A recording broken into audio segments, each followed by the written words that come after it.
Supreme কোর্টের নির্দেশ অনুসারে বকেয়া মহার্ঘ ভাতা সংক্রান্ত মামলায় চলতি বছরে মার্চ মাসেই সরকারি কর্মীদের বকেয়া ডিএর একটি অংশ প্রভিডেন্ট ফান্ডে জমা করা হয়েছিল। একই সময়ে অবসরপ্রাপ্ত পেনশনভোগীদের ব্যাংক অ্যাকাউন্টেও সেই অর্থ পৌঁছে যায়। কিন্তু সরকারি সাহায্যপ্রাপ্ত বা গ্র্যান্ট ইন এইড প্রতিষ্ঠানের শিক্ষক, শিক্ষাকর্মী, পঞ্চায়েত এবং পুরসভার বহু কর্মী এখনও সেই বকেয়া পাননি।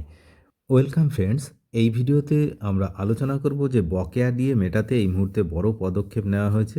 15 দিনের মধ্যে বিল প্রস্তুতের নির্দেশ দিয়েছে কিন্তু অর্থ দপ্তর।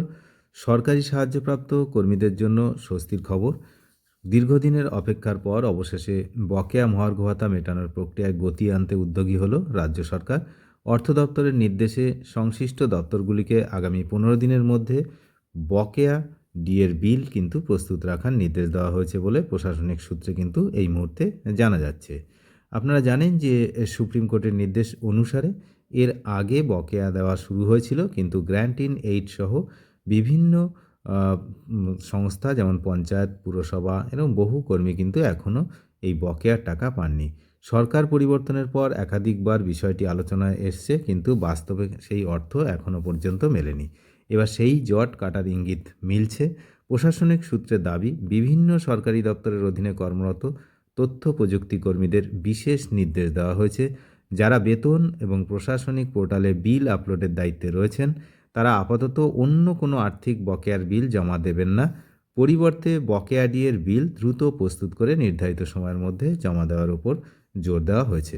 অর্থ দপ্তর সূত্রে এটা জানা যাচ্ছে যে যারা সরকারি কোষাগার থেকে সরাসরি স্থায়ী বেতন পান না, সেই সমস্ত অনুদানপ্রাপ্ত প্রতিষ্ঠানের কর্মীদের বকেয়া ডিএ এই নিষ্পত্তিকেই কিন্তু এখন অগ্রাধিকার দেওয়া হচ্ছে। তাদের রোপা 2009 অনুযায়ী দীর্ঘদিনের যে বকেয়া মহার্ঘ ভাতা, সেই অর্থ মিটিয়ে দেওয়ার লক্ষ্যে প্রয়োজনীয় প্রশাসনিক প্রস্তুতি কিন্তু শুরু হয়েছে। দীর্ঘদিন ধরে বকেয়া ডিএর দাবিতে অপেক্ষায় থাকা সরকারি সাহায্যপ্রাপ্ত কর্মীদের কাছে কিন্তু এই পদক্ষেপ অত্যন্ত গুরুত্বপূর্ণ।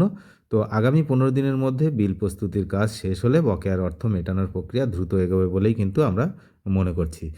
দেখা যাক কি হয়। সরকারও চেষ্টা করছে এবং উদ্যোগ নিয়েছে, শুনে আমাদেরও ভালো লাগছে। দেখা যাক যে আমরা এই গ্র্যান্ট ইন এইড যারা রয়েছেন তারা তাদের বকেয়ার অর্থ কবে পান। অনেক ধন্যবাদ শেষ পর্যন্ত দেখার জন্য। চ্যানেলে যারা নতুন তারা নিয়মিত আপডেট পেতে অবশ্যই চ্যানেলটিকে সাবস্ক্রাইব করে সঙ্গে থাকবেন। Thank you.